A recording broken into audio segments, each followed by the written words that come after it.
Hey everybody, Captain B-Nard back here with another Sun and Moon Wi-Fi battle. Exciting day today because, as promised, I do have a new team for you guys. Two of these Pokemon are throwbacks to ORAS, those being the Excadrill and the Florges, but I really like those Pokemon, so I decided to get a little more use out of them by bringing them up to Sun and Moon. Everything else is new, though.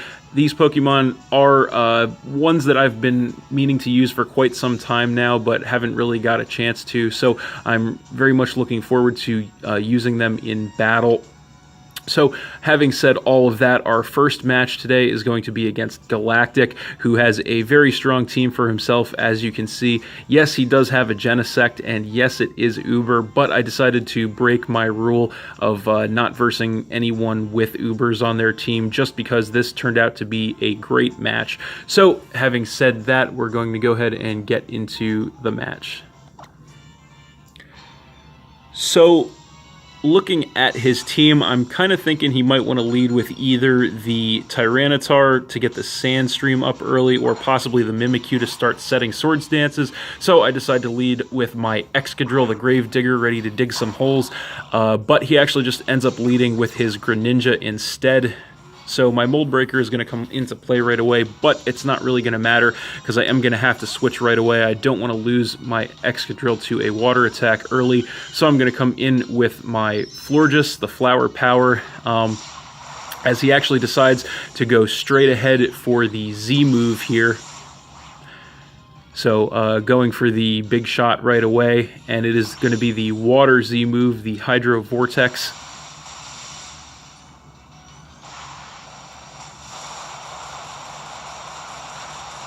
So that is actually only going to do about a third of my health to me. I am max special defense with an Assault Vest, so I took that very nicely. So that is going to force him to switch out this turn. He does not want to get taken out, so he is going to come in with the Gliscor. And I just went for the Moon Blast, so that is going to take him down by a little less than half, which was pretty good. And then the Toxic Orb is going to poison him, of course.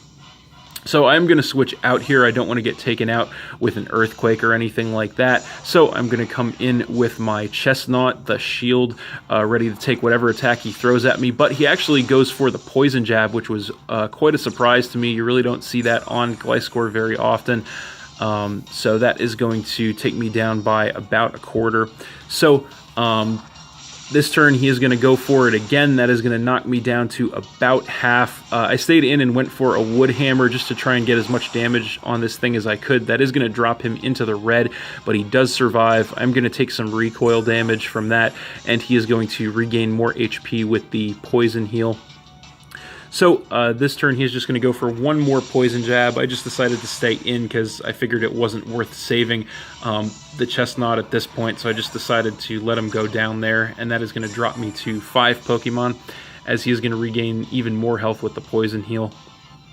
So then I'm going to go ahead and come in with my Greninja, a good old Ash Ketchum, ready to actually win something for once, hopefully.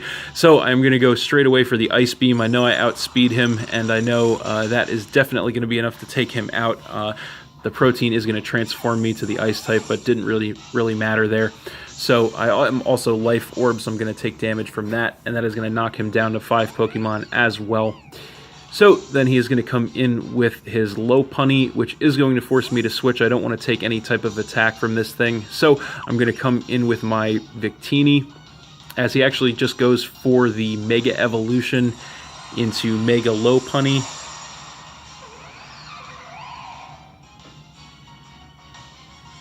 And he does go for the Fake Out to get some chip damage. So that is going to do a decent amount to me, and then I'm going to regain some of that health with the leftovers. So he is going to go for the switch here. He doesn't want to get taken out with an attack. He knows he can't take me out in one shot, so he's going to come in with his Greninja. Unfortunately, I just went straight ahead for the Psychic, so not going to do anything there. He does get the free switch, and I am going to regain some more health with the leftovers. So I have to switch out here again. I don't want to get taken out with a water attack. So again, I'm going to come in with my Florges to try and absorb that. He does go for the Scald, so not going to do too much of anything to me. Florges is very good at taking special attacks. So he has to switch out yet again. Nothing he can really do to me with Greninja, so he's going to come in with the Genesect. So we're getting to see this thing in action for the first time. The download is going to raise his physical attack, so no big deal there. I did just go straight for the Moonblast, which is going to do about a third damage to him, which was pretty good. And I do get the special attack drop, which was nice. So I am going to switch out here. I'm not 100% sure what this thing is planning, but I don't want to stay around for it. So I'm going to come in with my Victini, as he does end up going for the Flash Cannon. So with the special attack drop, that's barely going to do anything to me. And I am going to regain some health with the leftovers yet again. So this turn he is going to go for the switch yet again, does not want to get taken out with a fire attack, so he is going to come back in with his Greninja, predicting that. This time I actually predicted the switch and went for the Focus Blast, but unfortunately I missed that, so he gets a free switch again, which was pretty unfortunate on my side, but I do regain some more HP with the leftovers, and yet again I am going to be forced to switch here. I don't want to lose the Victini to a water attack, so I'm going to come back in with Florges, as he is going to go for the Scald again, which again is not going to do much to me. So just kind of going in a little circle here. So this turn he is going to switch out yet again back into the Genesect. Doesn't want to lose his Greninja and knows he can't do much to the Florges. The download is going to raise his attack again. And again, I just go for the Moonblast. I was kind of thinking he was going to switch, but it is the best attack I had for the Genesect either way. So that is going to take him down to about a quarter, but he does survive. So I do have to switch out here. I don't want to lose my Florges, so I'm going to come back in with Victini again, but he actually makes a good prediction and anticipates the switch and goes for the Techno Blast, which is actually the water one on this, which is going to take me down to about half health, so nice play on his side, but I'm going to regain some more health with the leftovers there. So he is going to switch out here. I'm guessing he didn't want to risk whether he would outspeed me or not. So he is going to come in with his Tyranitar and get the Sandstream to kick up a Sandstorm. But I actually did predict the switch yet again and went for the Focus Blast this time, and I finally did connect this time, which was nice. So that is going to be able to one-shot the Tyranitar, which was awesome to get that thing out of the way and drop him down to 4 Pokemon. I'm going to take some damage from the Sandstorm and then regain that right back with the leftovers. So then he is going to come in with the Mimikyu. And I just decided to stay in here and go for a Psychic to break the decoy. I really can't afford to switch out and let this thing set up with the decoy still up. So that is obviously going to break the decoy. He does go for the Swords Dance as predicted, so he is going to get a sharp attack increase off that, which is no good. These things are pretty strong when they get to set up. So we're both going to go ahead and take Sandstorm damage. He takes it first, so that tells me he is going to be faster than me. Then I am going to regain some health with my leftovers once again. So I decided to stay in here just in case he goes for another Swords Dance, but he actually goes straight for the Shadow Claw. He gets the crit, but I don't think it mattered since he had a Swords Dance up. So that's going to be the end of Victini, unfortunately. That is going to drop me down to 4 Pokemon, and he is going to take some more damage from the Sandstorm. So then I'm going to come in with my Greninja yet again. I know I outspeed him, so I'm going to go for the Dark Pulse. That is going to transform me into a Mono Dark type via my Protein. He does survive that, unfortunately, in the red, but I actually do get the flinch, which was awesome. So nothing he can do to me this turn, as we are both going to take some damage from the sand. And then this turn, he actually is just going to go for a Shadow Sneak to get some chip damage on me since he knows I'm faster. That is actually going to do a lot considering I do resist it.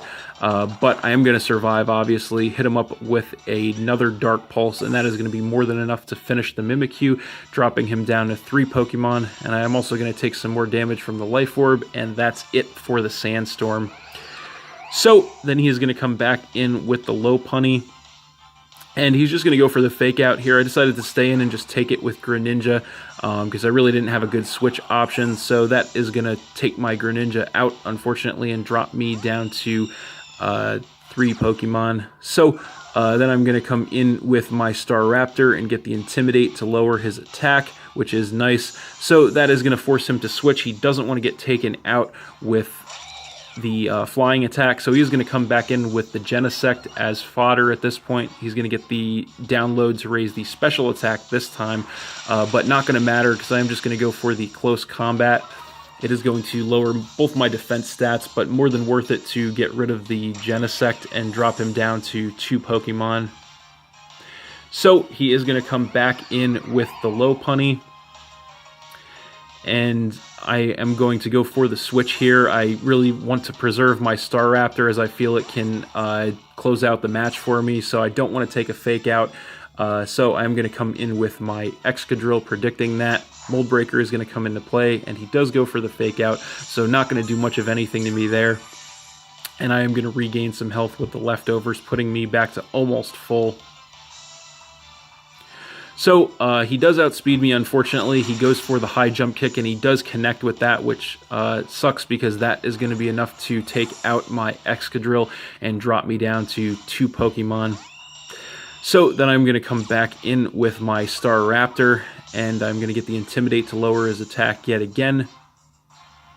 And of course he is going to go for the switch again, doesn't want to get taken out with the flying attack, so he is going to come back in with the Greninja. So I actually decided to go for the close combat yet again. I have a Focus Sash on this Staraptor that I'm really trying to preserve because I feel it can definitely close this match out for me.